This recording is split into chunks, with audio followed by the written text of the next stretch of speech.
Ahoy, landlubbers, it's me, your valiant Captain Vasco. And welcome back to Callie's room on the Dread Yacht, where today, we're here for a very particular reason, we're going to adjust the luck-o-tron. We're going to change out these wealth bulbs for experience bulbs. Now, normally wealth is my preferred type of luck-o-tron wheel, but today we're going to be taking on the arena challenges. And since you don't get a lot of dropped gold, if you get any at all, I'm honestly not sure if you do, from the enemies in the arena challenge, I figured it would probably be better to get some bonus experience.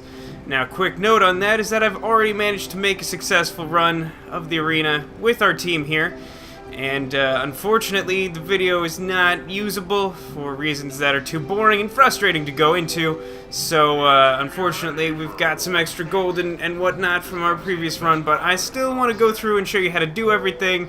We're just not going to get all of our rewards as if it was the first time around, because in order to do that, well, it's just kind of complicated. So let's go meet Brock and get on with the show. Yeah, really disappointed because I'd put a lot of hard work into getting through the arena challenges the first time, and now nothing to show for it. Also, I just hate the fact that you can't undo any progress that you make with your Skylanders. Very frustrating to me. Anyway, today we will take on Kaos' Royal Flush, the second of the 3 arena challenges available in this game. As you can see here, 7 out of 7 finish, because as I said, not my first rodeo. But let's see what challenge we could take on with our friend Pegasus. We'll start with Don't Beam Me Up. This one's really straightforward. We got some zombies heading into some lasers, and we don't want that for some reason. Alright, ready to kick some tail? I am indeed, because I've had to do this before. Alright, so, as I mentioned, we've got 4 beams of light here, and gradually, you might notice in the upper right hand corner of the screen, we've got Trog, zombie character, and a number signifying how many of them have been, quote, abducted by aliens. So the idea here is that we're trying to stop these zombies from being abducted by aliens. Why? Well, your guess is as good as mine. I don't really know why it's a bad thing for aliens to abduct zombies, especially since I don't think we're any particular friend of the zombies in the first place. But that's the goal. We're not going to question it too much because our main goal today is to defeat the arena. So, no time for questions. So there's a limited number of the Trogs that are going to spawn throughout this level. And in order to fail this by having the Trogs abducted, you need to have 10 of them get abducted. So as long as you do like a reasonably good job of saving some of these, you can get up to 9 of them abducted and still be a-okay. So this challenge isn't too terribly difficult in the scheme of things.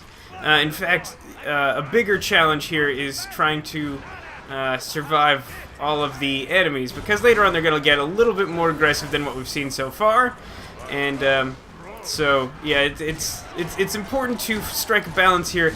I think you're better off going out of your way to try and stop the early abductions when the enemies aren't quite so aggressive, and then later on it's okay to like miss a couple when you're just sort of struggling to stay safe. If that makes any sense, I feel like it does. And in addition to that, you know, you're not exactly trying to avoid every hit in this particular challenge, so it's okay to take a hit or two for the sake of taking out one of the zombies early on. Again, it's all about balance. Your health is sort of a resource here, and you want to make the best use of it. I don't remember off the top of my head how many Trogs you need to save in order to reach your minimum goal. There we go. Just trying to get that jawbreaker to dash out of the way, and now I can focus my attacks on the Trogs.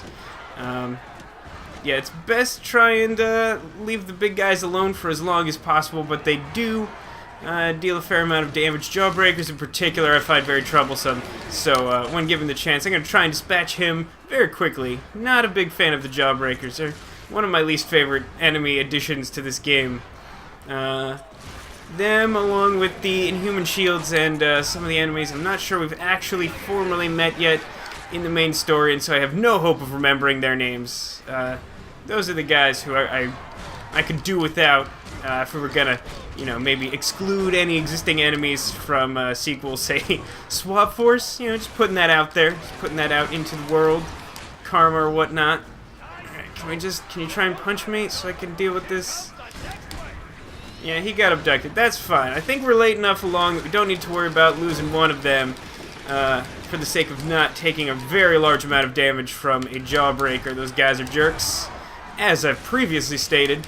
Again, I would say that for this particular challenge, rate of fire or the ability to do a lot of damage quickly are two of the main things you're going to want to look for in your top candidates for taking this challenge on. I mean, again, every Skylander should theoretically be able to take on these challenges, but some are definitely going to have a harder time than others, especially if they're not at maximum level. So if you're looking to do this quickly, say, you know, right after you've unlocked these arena challenges in the story, I would say to try and pick a Skylander who's got the ability to do damage quickly in one way or another. So that's why I chose Pegasus with his rapid fire laser eye beam, because it's a really good way to take out these Trogs from my experience. Not sure I entirely understand the goal here of, like, kill these guys so the aliens don't get them. Are we worried that the aliens are going to do something evil with the zombies? Or do we think that whatever the aliens have planned for the zombies is worse than us killing the zombies? I don't know. If you have any guesses, leave them in the comments. I'd be curious to know what you think. As for me, I got some guys to punch and laser and stuff. We are in the third wave. I don't actually think there's any weird challenges this time around that involve more than 3 waves. I think there were like 2 in the first round. Your guess might be as good as mine. You may in fact have seen the episode fairly recently if you're just watching through the playlist. Whereas for me, it's a little while ago, so I don't actually remember off the top of my head.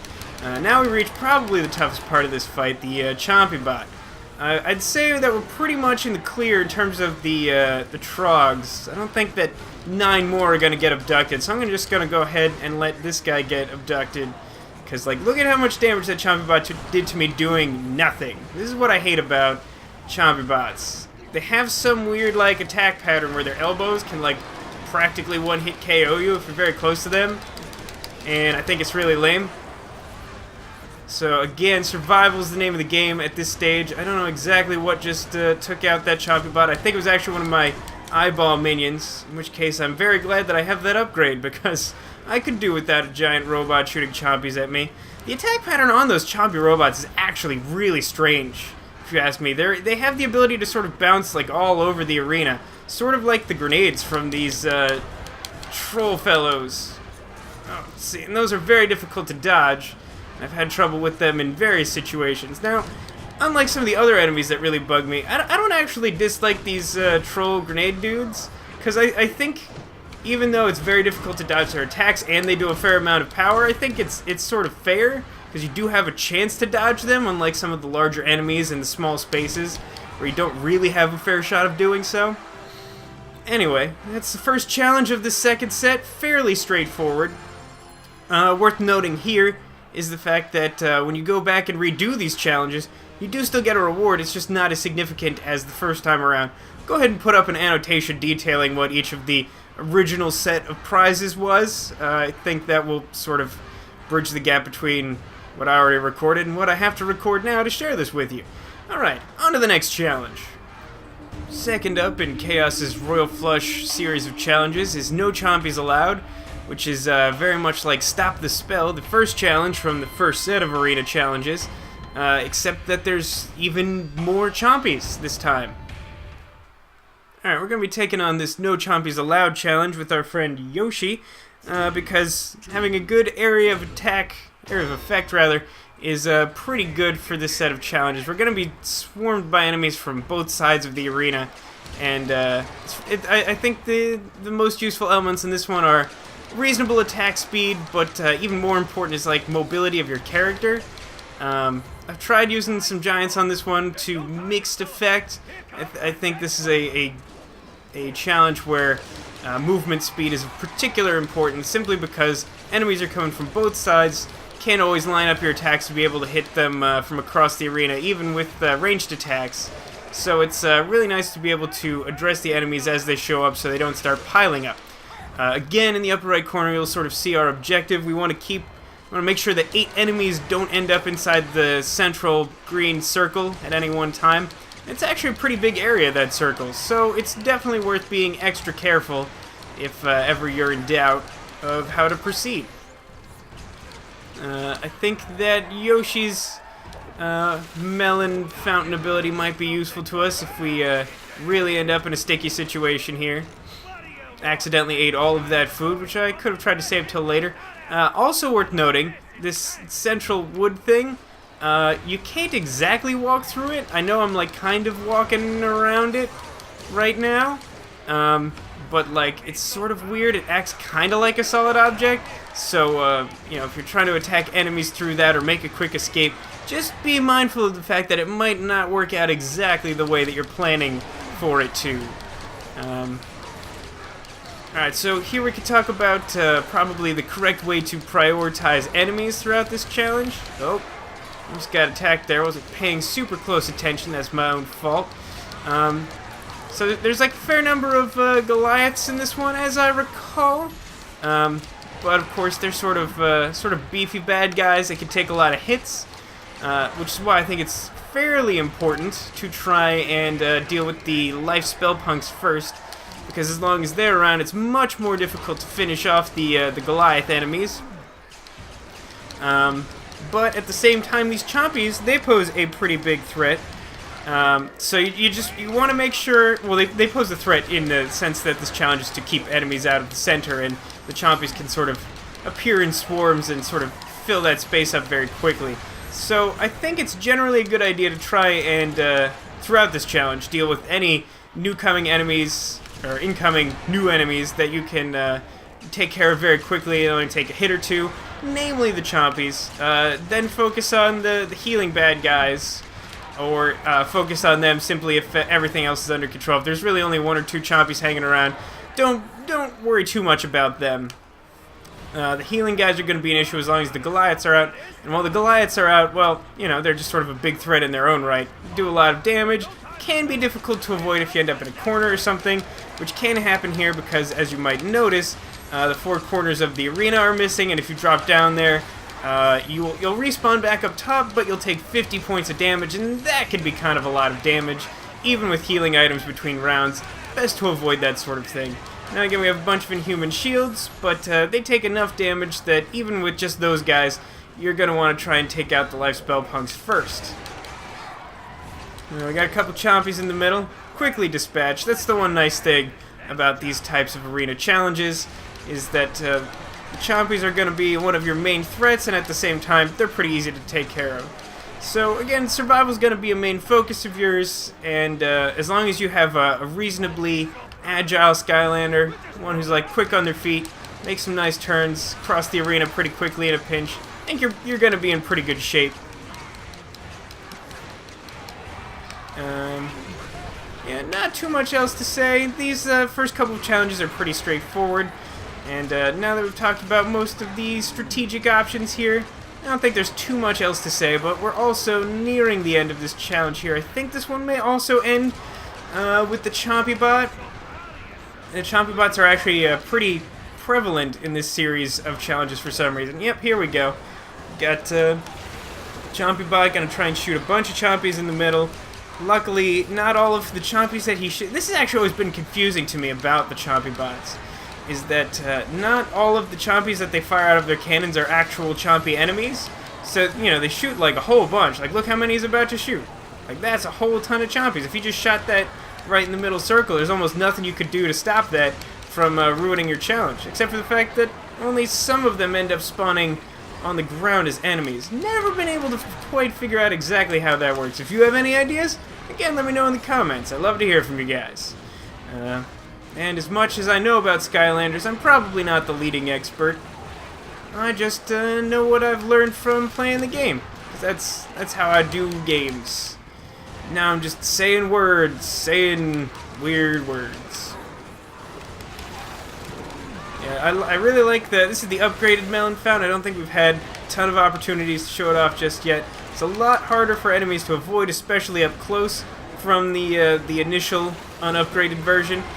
Still does the same amount of damage, which is quite a lot, especially since when you're up close, you get to do multiple melon hits and hit for like 60 or 90 all at once. And that's pretty impressive if you ask me. So, now that we've made sure that there are no Chompies allowed in the middle of the arena, let's see what else we can do here. Alright, looks like the next challenge on our list is Fog of War, which is very similar to the Smokescreen challenge from last time. And Laboon's going to be taking on this one for reasons I'll discuss in just a moment. Alright, so just like last time, we're going to have smoke bombs falling out of the sky, and they don't actually do damage or anything. The biggest problem that they pose is that they sort of conceal enemies from you, which is why I think for this particular challenge it's really nice to have some good area of effect attacks, such as Laboon's Anchor. You know, that can sweep a good portion of the field, and especially with some of our new combos, I think that we'll be able to take out these enemies whether we can see them or not. Which is nice. Oh, gotta watch out for falling. Not as big an issue in this challenge as it is in perhaps some of the later ones, but it's always good to try and keep an eye out for the edges of the terrain here, so you know where it's okay to stand and where it's not. I'm a little confused. There's been a couple of instances during this fight where grenades have sort of bounced into me and sort of like stuck onto Laboon and then exploded later. I was not aware that that was a thing that could happen. Made it past the first wave. That was pretty easy, but things are definitely going to get a little bit more challenging.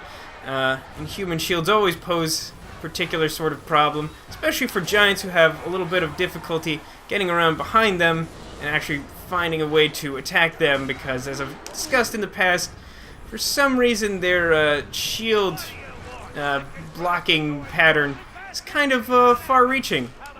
Gotta dive out of the way of that attack. So these guys are going to be the biggest challenge for you during this. You're going to want to try and attack them and keep them from powering up into their gold form. If they start flashing gold, then they're basically invincible until it wears off, and it only wears off like after they get to attack you, basically. And they'll only try and launch an attack if they're very close to you, and their attacks are very difficult to dodge at close range. So basically, those guys are super tricky all around, and the best thing you could do is try and attack them repeatedly when you first spot them, and don't give them a chance to armor up, as it were. Again, we've got our smoke bombs. They don't pose a huge problem to us. Okay, well, unfortunately, because of the layout of this, we're going to end up eating all that food that could be very useful to us later. We've got ourselves a crystal golem here, and he sort of demonstrates something interesting that I never really noticed about Laboon's Chomp attack, the name of which escapes me. But this is the only attack I've ever noticed that does more than like 2 damage at a time to the crystal golem himself while he still has his crystals out. That was a daring attack on my part. That was a little bit too risky.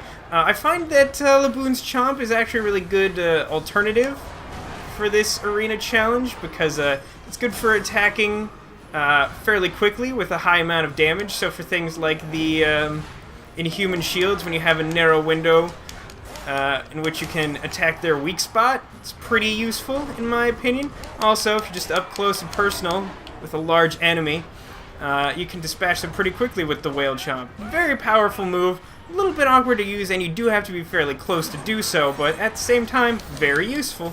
Alright, so we've got another one of these giant sword guys. You definitely... see, that one over there, he spawned too far away for me to stop his gold rush.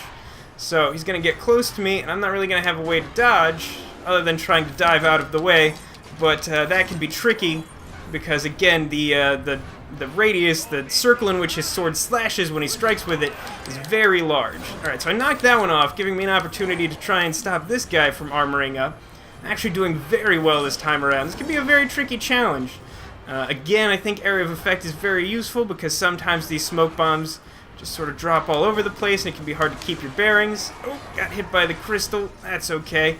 Didn't notice that this crystal golem showed up, but I don't think he's a bad enough dude to take out our whale-rific hero. I don't think whale-rific is a word, but if it was, it'd be a pretty good word, don't you think? Unfortunately, the Inhuman Shield has teamed up with the crystal golem to make my life a little bit more difficult.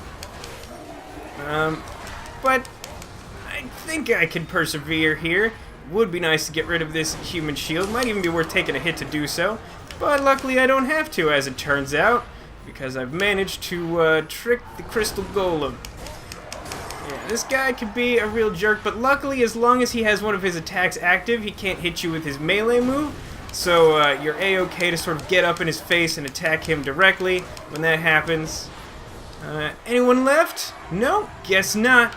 All of our challengers are defeated, and thus we've cleared this challenge. Alright, I think that means it's time to take on yet another challenge with another one of our Skylander friends.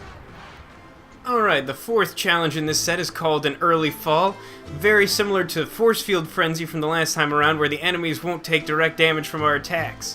Which is why I've chosen Falco yet again, because I think he's our best candidate for this type of challenge.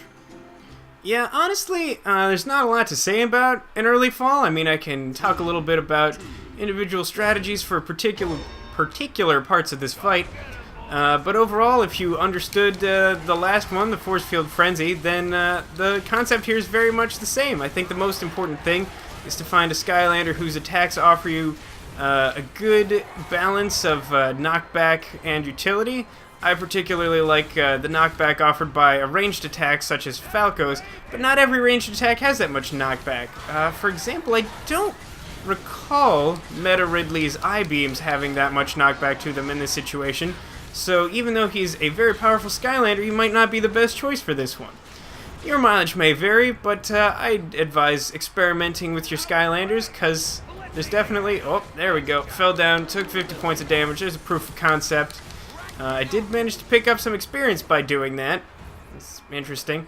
Yeah, so we had one of my favorite things in this game was a really small platform with two very powerful dudes. One note I would like to make about Jawbreakers in this particular arena challenge is that not only are they pests in that they manage to... They've got like a pretty far reach with their sort of dashing punch attack, and it does a pretty good amount of damage if it hits you, but in addition to the normal force field provided to all enemies because of the force field challenge, they still have the force field that goes up when they're not attacking. And the problem with that is that it makes them like entirely invulnerable to attacks. Even your knockback won't affect them if you're hitting them while their shield is up. So you have to be mindful of that. Sometimes you think you're really close to knocking them off, but in reality, it's just not going to work. I've been getting pretty fortunate, actually, in that I've been able to dispatch them pretty quickly, but the Jawbreakers are one of the more challenging aspects to this particular challenge. I'm going to be saying the word challenge an awful lot today, it would seem. Although, in fairness, we're playing individual challenges in something called the Arena Challenge, so it's... I mean, that's just sort of what it's called. Alright, so watch out for the wind-up, and then we can push this guy right off the ledge. Luckily, after he does make his punch attack, he's sort of defenseless. I mean, not only does he have his shield down, but he can't move at all. So it's a really good opportunity to knock the Jawbreakers off the ledge, but that can be easier said than done. Every now and then you just find yourself in a tight corner, and it's difficult to dodge his attack at times. But if you sort of see them coming... Oh, gotta knock off this Archean shield juggernaut. Those guys are tough. They're not actually as tough as their main level counterparts in the arena challenges, because I don't think they can actually move their beam quite as much. I think it would actually be too powerful if they could. So I think they've limited what the range of their blasters is for the sake of the arena challenges. But the laser still does quite a lot of damage, and it still has some range to it. I mean, normally I think that can last a little longer and follow you a little further, but still pretty effective, so watch out for that. Luckily, if you manage to apply some knockback to them, their heavy frame makes it easy for them to quickly fall off the level. So again, it's just a matter of being very mindful of when you have the opportunity to attack, and attacking from the right angle so that they'll go down one of the holes that's open to you when they show up. It's always best, I think in this particular challenge, it's often best to... See, he's got his force field up, and if he hadn't sidestepped into that hole, I wouldn't have been able to knock him there. That was his own fault, and I take no credit for it, even though I would like to take credit for beating a Jawbreaker. Even now, I'm sort of pushing him back somewhat while he has his shield up, but it's definitely reducing the knockback and making it more difficult for me to get rid of him. But as I was saying, In this particular challenge, I think it's actually a good idea to go for the larger enemies first, even though the archers and the other small guys can be a pain when they're in large numbers. I think that really the biggest challenge here is going to be the large jawbreakers and the shield juggernauts and just the heavy hitters, essentially. But since, you know, we got these chompies right by a hole, I can knock one of them down. And if you'll just follow me over here, I can maybe knock you into this hole. Now I've got just one jawbreaker doing a little dance for me. You want to dance? Oh, sorry, I knocked you down a hole instead. Well, maybe next time. And I think we're rapidly approaching the end of this particular challenge now that we've narrowed down the playing field quite a lot, and we're in a difficult position because it's going to be very tricky to dodge that laser. And if it forces you off a cliff, well, that's going to do an extra 50 damage to you. And, you know, it's not the end of the world, but if you've been swarmed by archers who can sometimes be difficult to dodge, I could see that taking you out here in the home stretch. I'd say these last two guys here demonstrate pretty well that another thing you're going to want to look out for is stragglers, because every now and then one of these chompies will just show up and stick around longer than you expect just because you don't notice them. They're very small in this large arena, and they're not a big enough threat to catch your attention easily. Anyway, again, it's pretty straightforward, especially if you got the hang of this in the first set of arena challenges, so let's move on to something a little bit more unique. Our fifth challenge today is called Losing Ground, and this one is completely unique to Kaos's Royal Flush because it involves the level hazard that lives here. Pretty sure you know what that is, but you might not know exactly what we're up to. Alright, so it warns us to beware of falling blocks, but that doesn't exactly paint the full picture. Basically, as long as, while this challenge is going, or the longer this challenge is going, the more of the arena is going to drop into that sort of watery abyss below. This is one of the shorter challenges, I think, but there's a lot of enemies, so it's no less difficult for the limited amount of time that you'll be playing it. In fact, this one can get very tricky towards the end when the arena is very small and they're going to drop some heavy hitter type enemies on you, just like this game really loves to do in all situations. So now the outer edge has dropped off. We've got less area to dodge enemy attacks. We're up to stage 2. Again, I think this only goes up to 3, so it doesn't get too intimidating, but don't fall into the trap of taking this arena challenge lightly. I'd like to make a personal note that the more I play with the upgraded projectile attacks with Hinata, the more pleased I am with it. I really like this upgrade path, and if you're one of the many who suggests the Wishblade upgrade path, I'd encourage you to try this one out if you have a chance. I really like it. It gives her something a little bit different to be doing. Alright, watch out for the Blaze Brewer, I think his name is. He's got pretty good range, and his attack will last quite some time. Now I've got even less area to hang out, just like one 3x3 square in the middle with just enough space to stand on either side of it. Good luck trying to avoid taking these healing items early, because you're gonna need it if that's your plan. In this particular instance, I don't even pretend like that's gonna be doable. I just like to focus on attacking everything as quickly as possible. These derivators can be a problem. They show up on the sides just to snipe you, and they can be a real pain. But it's nice to have like a good area of effect. Again, even if it's just like a local one, some of the melee Skylanders have like combos that are good for that sort of thing. Just like Hinata here with her spinning Wishblade sword strike. Oh, I'm in the line of fire, quite literally. Best to get out of that. Luckily I've gotten rid of all the Crystal Golem's crystals, so I can take him out now, and the Blaze Brewer's done. And that completes that challenge. Like I said, short and sweet, but still fairly tricky. It's very important to know the boundaries of the level. If you fall off too many times, you're obviously going to be taking an extra beating from all those 50-point hits, and a couple of those enemies at the end can be tricky. It's all about just making sure that everyone is dead as quickly as possible, so just keep attacking. Ranged attacks are good, area of effect is good at the end there, but a lot of Skylanders will serve you well. This is all about just knowing your boundaries.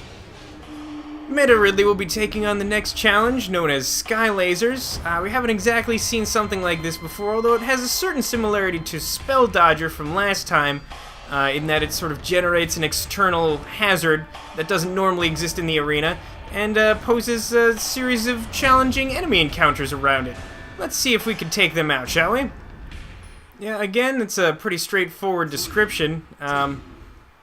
Basically, the way this is going to work is that wherever you're standing, a giant laser is going to charge up and try and hit you. Now, if you stay in place, you can sort of guide where the laser's going to go, but the laser's always going to be coming. I think the most important thing, if you're, again, just trying to choose like a Skylander best suited for this from your collection, the most important thing from my experience is to have a Skylander who can keep moving while attacking, which is why I've saved Meta Ridley for this particular challenge. His eye lasers don't slow him down one bit, and so he's an excellent candidate for this. There's a lot of enemies, or a lot of Skylanders rather, even with like ranged attacks that might be good for this sort of thing, that will sort of like pause their movement if they can't like run and attack at the same time, and that will cause you a lot of problems here because these lasers can come down very quickly, and as you might have noticed there, they deal 50 damage per hit. There you go. There's perfect demonstration. I'm not even sure how that laser got me, but that is the threat here. Is that these lasers are just going to keep coming, and it is fairly difficult to dodge them, especially when the arena gets as small as it is right now. Not a lot of places to hide, so being in constant movement is very important. You can take a lot of damage very quickly if you're not careful in this one. Every hit from the laser does 50 damage, although it also does 50 damage to any enemies it hits, which can be useful. You can use that to your advantage, even just once or twice if you're in a tight spot and you're going to be hit anyway. You take an extra little bit of a hit from the laser, but you put a sort of intimidating enemy in its path as well, and it'll help you finish them off. There's going to be there's actually a lot of armored enemies this time around, and one thing that I've sort of noticed, I'm not entirely sure if this is true, but playing through this arena challenge has convinced me of this, that armored enemies can't be defeated no matter how much damage they take in one shot, as long as they have armor on. So some of these weaker enemies, like the archers in particular, seem like they should be dispatched by a single laser even with the armor on, but like the laser will hit them if they have their armor and the armor will just come off and it doesn't seem to do any extra damage. So I think as long as enemies in Skylanders are armored, that armor is going to soak up damage up to a certain point, and then once you reach that point, the armor comes off and you just attack them as normal. Wasn't fully clear on those rules, and it's not too terribly different from what I thought they were, but it's still worth noting the distinction between the armor takes a certain amount of damage, but they'll keep taking damage from your attacks, and they just won't take any damage until the armor's off. Hopefully that makes sense to you guys playing along at home. And again, I'm not fully sure that's how it works, but that's the impression I get from these lasers, which do quite a lot of damage. See, it knocked off the helmet of that Lance Master, but didn't seem to affect him in any other way. Oh, yeah, stand right there in the path of the laser, Goliath. That's perfect. Oh, darn. Just missed getting hit by that second laser there. Oh, are you in range? Oh, I love it. Yeah, so you can sort of lead these Goliath into a trap. The key in that particular instance, I think, is to sort of move out of their way, but not too far, so that you can sort of ensure that their charging path is going to end in the path of the laser. The charging path of the Goliath Drow is not actually all that long, and even though the Jawbreaker's path isn't much longer, it makes a difference. So there's a distinction to be made there. I seem to have fallen into the pit when I wasn't paying attention. That was poor form on my part, but luckily I landed right on top of some food items to help heal me up after that little mistake there. Man, there are just a lot of lasers. Like I suggested, it's sort of non-stop. And, yeah, these Goliaths, especially, again, when the level gets small like this, you can get cornered by certain enemy attacks, especially like Goliaths. So it's very important to, again, sort of know your bearings, know the edges of the level. You don't want to be falling off too many times, but you also want to make sure that you're following where the laser's path is, so that you're not standing in the way when it comes down and deals, well, basically the same amount of damage as it falls. So there's a lot of obstacles to this one, but as long as you keep moving, you're generally going to be safe. That's why I think it's important to be able to attack while moving, because if you're stuck simply moving, then you're going to have a difficult time actually finishing the challenge by finishing off all of the enemies around you. Luckily, I think we're getting close to the end here. I think we're just going to have a couple more enemies spawn on these platforms, and maybe a little bit, yeah, of course, another Chompy bot. They're really popular this time around. And unfortunately, I can't get around behind him, which is sort of the preferred strategy, although from my various dealings with them, it definitely seems like, while you want to get like up close and personal so that your attacks are dealing the most damage possible as quickly as possible, the elbow attacks that they make while in close range, most of the large-scale enemies that have like a ranged attack, you can dodge them if you keep moving. But there's something about the attack pattern of the Chompy cannon that I feel like just sort of defies physics. Like the Chompies just sort of like curve like the bullets from that movie Wanted, or they just sort of like home in on you in a way that doesn't seem to make a lot of sense. It can be really frustrating. These Chompy bots are actually a lot more difficult than I first gave them credit for. And it's definitely important not to underestimate them, because they can do a lot of damage very quickly if you're careless. Anyway, we did manage to survive that, leaving us with only one challenge to go, and unfortunately, this one's a doozy. Hopefully we can get this one done in one as well. The final challenge, which Rush will be taking on, is known as One Shot Thrill. It's basically the same thing as the perfect game from the last time around, except, you know, different arena and slightly more difficult enemies. Although the slightly more difficult enemies actually make this a much more challenging challenge. Really can't stop saying the word challenge today. Yeah, again, no matter what healing tricks you might have up your sleeve with your individual Skylanders, there's nothing that you can do to keep yourself from having 1 health this entire time. So it's really important. Being able to continue moving is also very important in this challenge, just like the last one. But I think in this particular case, it's even more useful to have a wide variety of attacks.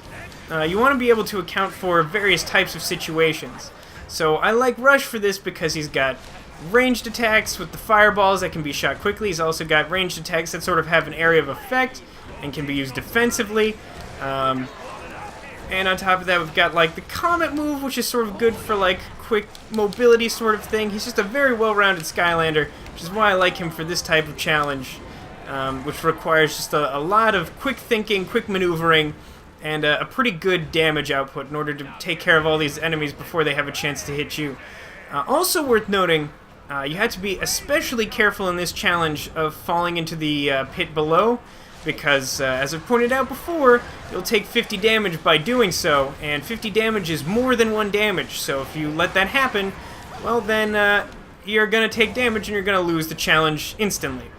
Another thing worth watching out for, goodness, is the is those Archean bombers, those guys who like throw the purple glowing bombs over your head. Also, these D-Riveters here can be very tricky in this particular field configuration, because there's not a lot of area for you to dodge, and their attacks happen really quickly, and again, 1 shot is just enough to take you out, so all the projectile guys, you gotta be very careful around them. I'm glad there's not very many, if any at all, of the grenade trolls, so that seems fairly merciful on the part of the challenge designers. Although I think they really want these to be difficult and not impossible, and I think for the most part they've done a pretty good job of managing that. Although I still get bothered by some of the enemy placement when all the tiles drop out below you, and all of a sudden you're just crammed up next to like an Archean shield juggernaut or some nonsense. Again, you want to take out these, oh god, landmines. Well, luckily those guys committed suicide. They just planted some landmines that they hoped I would walk into and then literally just jumped off the level to their deaths. That could have been a lot trickier, because I really should have started attacking them with the firewall to get rid of them quickly. I didn't finish talking about the Archean bombers. The trick to watch out for is, I think I mentioned this one of the first times we encountered them in the story, which is that I've experienced issues in the past where, just trying to watch out, there's a Troll Robot Mark II down there, and we want to make sure not to get hit by any of his rapid-fire shots while we're dodging this shield guy. Can't afford to take too many shots at him, though, because if you let him start firing at you when you're unprepared to dodge, well, you're very likely to take a hit. Alright, so he's jumping a lot, actually. Kind of a weird amount. Oh, no!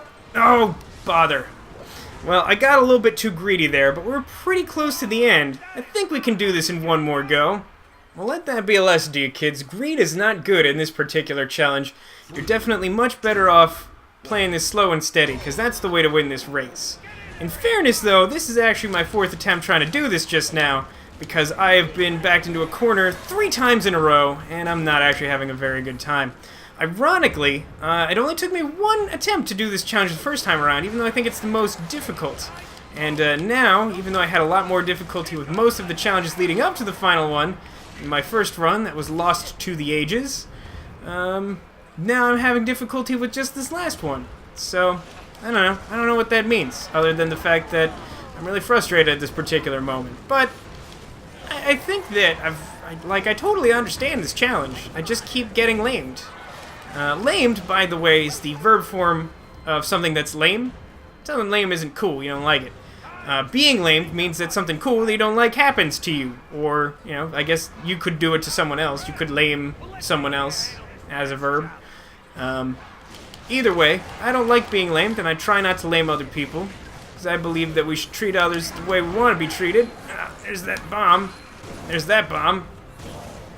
For a second, I thought that wasn't going to blow up on that guy. I was going to be kind of mad about it.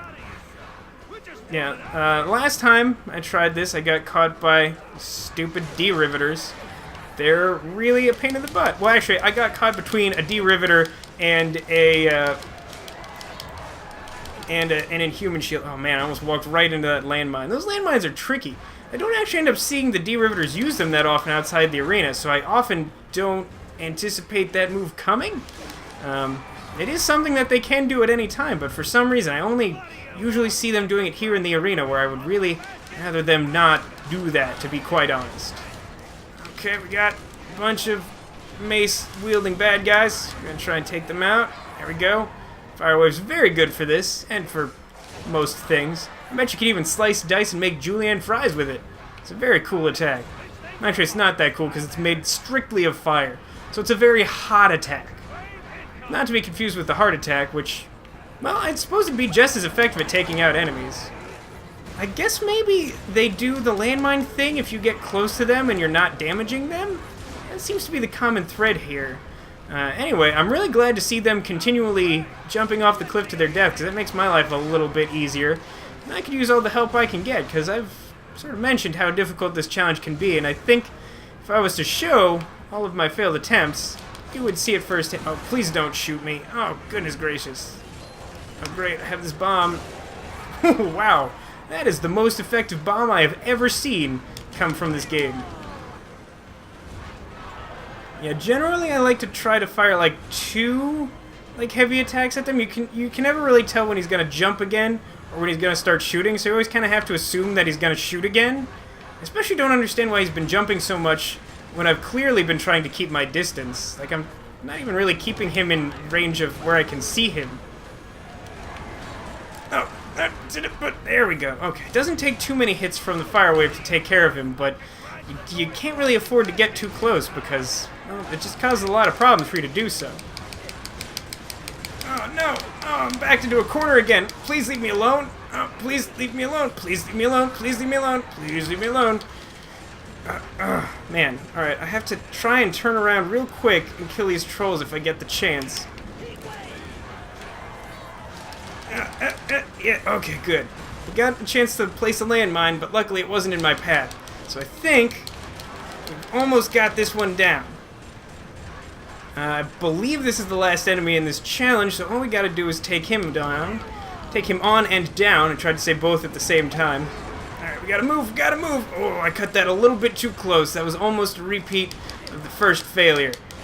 Which I'm definitely going to leave in, because it teaches you a valuable lesson, which I've showcased appropriately by finally beating this accursed challenge. This one's very difficult, but it gives us a special prize, another charm, just like we got from the first arena. Let's take a look at that real quick. Alright, so if we go into our start menu and check our collections, we can see that we now have 2 charms.